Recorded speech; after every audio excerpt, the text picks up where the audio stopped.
আসসালামু আলাইকুম। আজকে টিউটোরিয়াল ভিডিওতে দেখাবো কিভাবে খুব সহজে আপনার অ্যান্ড্রয়েড মোবাইল থেকে জিমেল বা গুগল অ্যাকাউন্ট রিমুভ করবেন।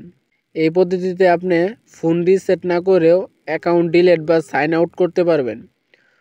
চলেন তাহলে একদম শুরু থেকে দেখিয়ে দেই। প্রথমে মোবাইলের সেটিংয়ে যাবেন, এরপর নিচে স্ক্রল করে অ্যাকাউন্ট বা ইউজার অ্যান্ড অ্যাকাউন্টস অপশনে ক্লিক করবেন। এবার আপনি যে জিমেল অ্যাকাউন্টটি রিমুভ করতে চাচ্ছেন সেটি সিলেক্ট করবেন। তারপর রিমুভ অ্যাকাউন্ট বা অ্যাকাউন্ট সরান অপশনটি ক্লিক করবেন।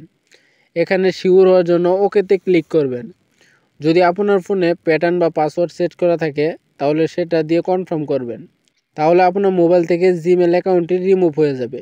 এই পদ্ধতিতে আপনার জিমেল অ্যাকাউন্ট ডিলিট হবে না, শুধুমাত্র ওই ফোন থেকে রিমুভ হবে। আর যদি আপনার ফোনে রিমুভ অ্যাকাউন্ট অপশন না আসে তাহলে সেটিং আপডেট করতে হবে বা গুগল সেটিং অ্যাপসে ইউজ করতে হবে। ভিডিও ভালো লাগলে একটি লাইক দিন, আর এমন আরও দরকারি টিউটোরিয়ালের জন্য চ্যানেলটি সাবস্ক্রাইব করে পাশে থাকুন। ধন্যবাদ।